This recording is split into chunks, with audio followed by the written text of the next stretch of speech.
안녕하세요. 말씀 묵상 사도행전 계속 이어서 보도록 하겠습니다. 우리 성도님들 요즘에 말씀 묵상을 어떻게 하고 계시나요?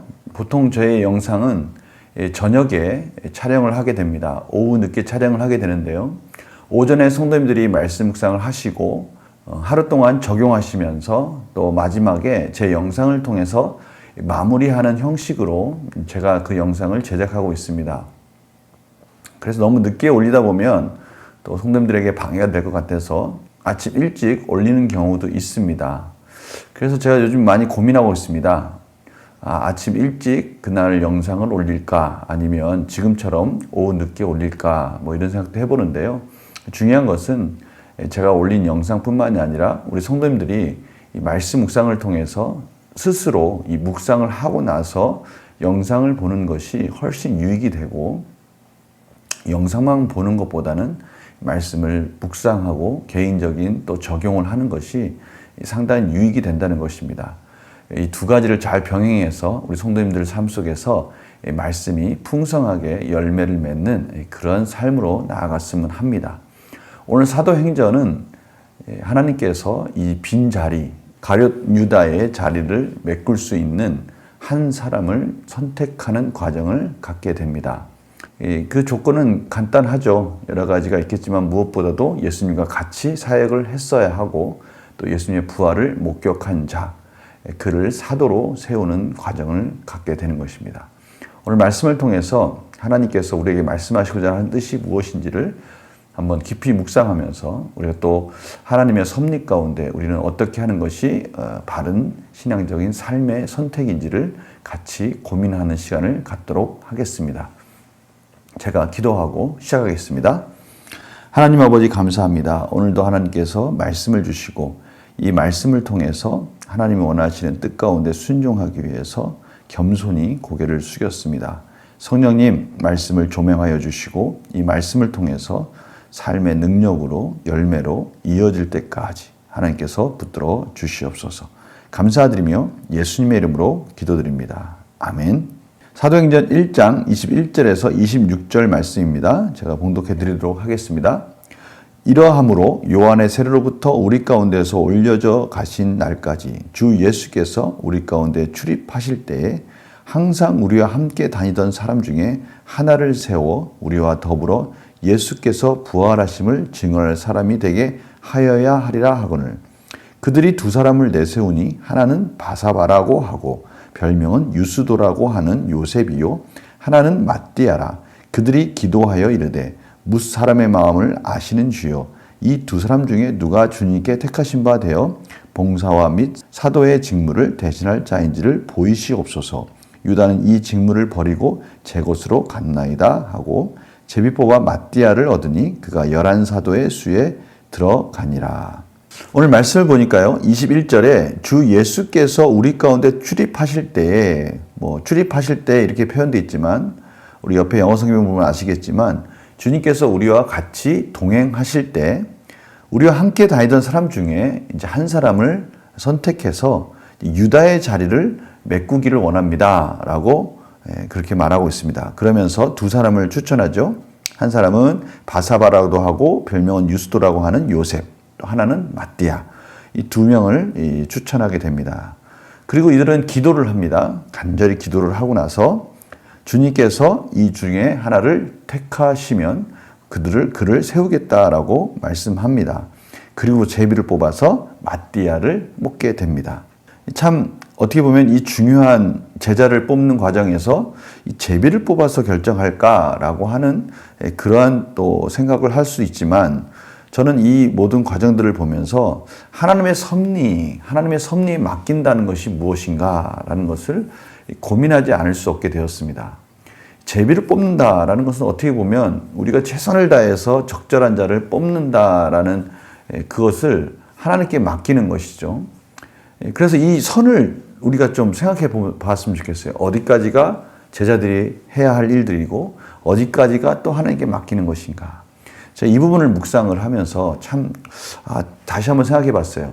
하나님께 맡긴다는 것이 뭔가, 하나님께 우리의 중요한 결정들을 또 중요한 일들을 맡긴다는 게 뭔가, 이 부분을 한번 고민해 봤다는 것이죠. 문제를 한번 풀어볼까요? 유다를 대신해 사도로 세워질 사람의 자격은 무엇입니까? 먼저 자격은 분명히 있습니다. 예수님과 같이 공생애를 함께 했던 사람, 또 그 같이 동행한 것뿐만이 아니라 이제 예수님의 부활까지도 증거할 수 있는 그것을 목격한 사람이어야 되는 것이죠. 이 조건을 충족시켜 줄 사람을 먼저 결정해야 되는 것입니다.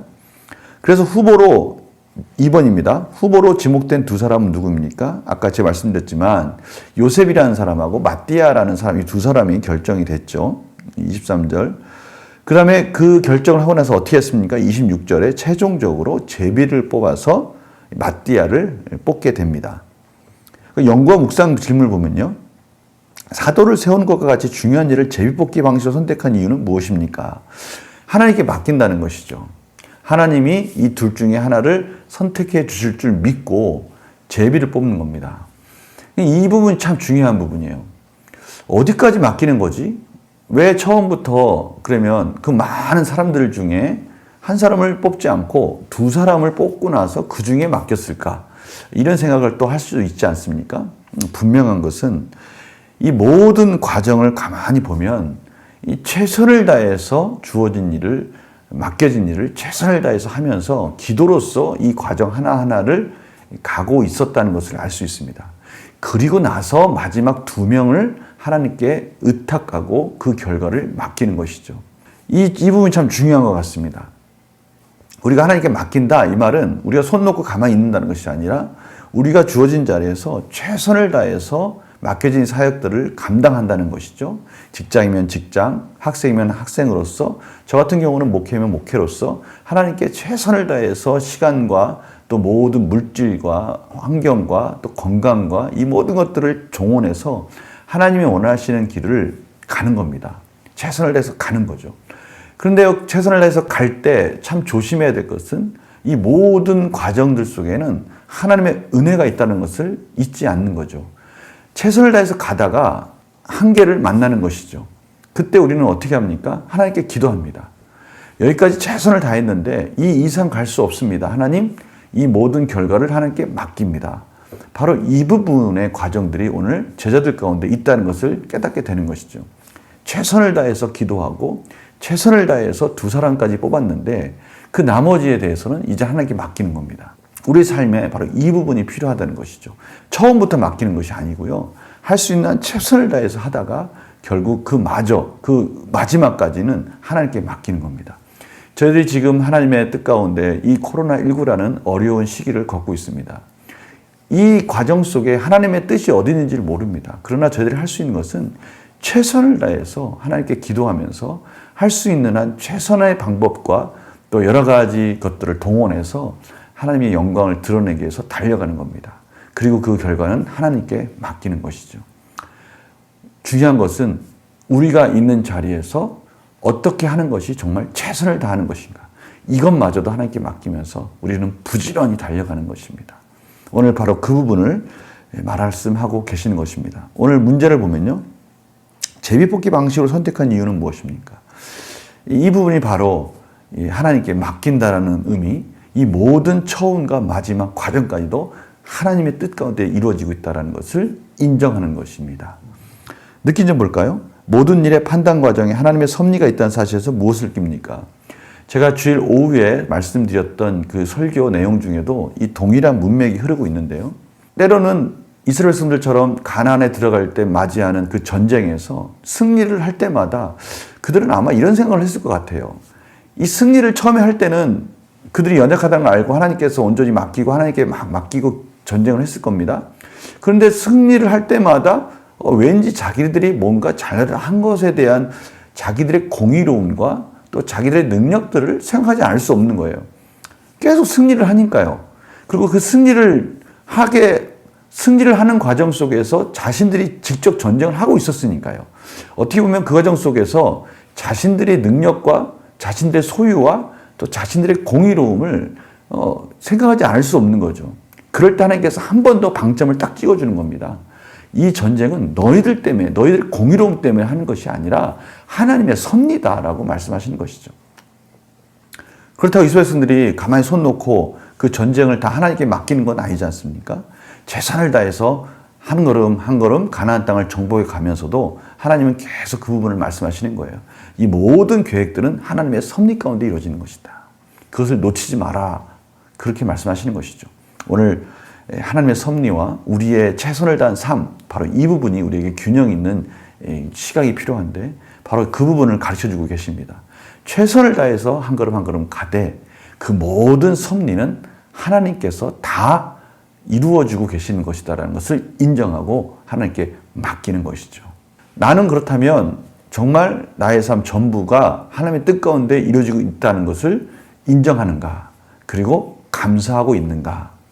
그렇다면 우리는요, 그 결과가 뜻대로 안 될지라도 우리는 좌절하지 않고요, 잘 될지라도 교만하지 않을 수 있습니다. 이 모든 것은 다 하나님의 섭리 가운데 이루어지는 것이죠. 그저 저희들은 할 수 있는 것이 무엇입니까? 최선을 향해서 달려가는 것입니다. 있는 자리에서 책임을 지고 달려가는 것이죠. 저와 성도님들이 바로 이 부분을 놓치지 않았으면 합니다. 결단과 적용을 보면요. 그래서요. 하나님의 섭리에 대해 생각하지 못하고 사람을 세웠던 경험이 있다면 언제입니까? 이제 사람을 세우는 경우를 말하는 겁니다. 하나님의 섭리 속에 가정과 직장, 교회를 바로 세우기 위해 무엇을 결단하겠습니까? 저는요. 이 질문을 이렇게 적용하고 싶습니다. 지금 내가 직장, 가정, 교회, 하나님의 뜻 가운데 바로 세우기 위해서 게으르고 나태한 부분은 무엇인가? 분명히 이것은 하나님의 섭리고 하나님께서 나를 이끌어 주신다면 우리는 그 자리에서 최선을 다해야 되지 않습니까? 그럼에도 불구하고 우리가 나태해졌던 부분은 어디가 있을까? 그래서 우리가 그 부분에 대해서 다시 한번 최선을 다하기 위해서 우리가 허리띠를 조이고 신발끈을 묶고 달려갈 준비를 하면서 달려갈 길을 열심히 달려가는 저희들의 삶이 되었으면 합니다. 그 부분을 우리가 좀 적용하고 우리가 다시 한번 점검하고 열심히 달려가는 그런 말씀의 근거, 이유로 오늘 말씀을 받았으면 합니다. 제가 기도하고 마치겠습니다. 하나님께서는 우리의 삶의 섭리 가운데 지금도 이끌어주고 계시는 줄 믿습니다. 저희들이 할 것은 최선을 다해서 하나님께 맡기고 시작과 과정마저도 하나님께 맡기는 그런 삶이 되게 하여 주시옵시고 그런 하나님의 섭리 가운데 인도되어질 수밖에 없는 우리의 인생을 인정하고 기도하며 열심히 달려갈 수 있도록 인도하여 주시옵소서. 감사드리며 예수님의 이름으로 기도드립니다. 아멘. 내일 또 뵙겠습니다. 안녕히 계세요.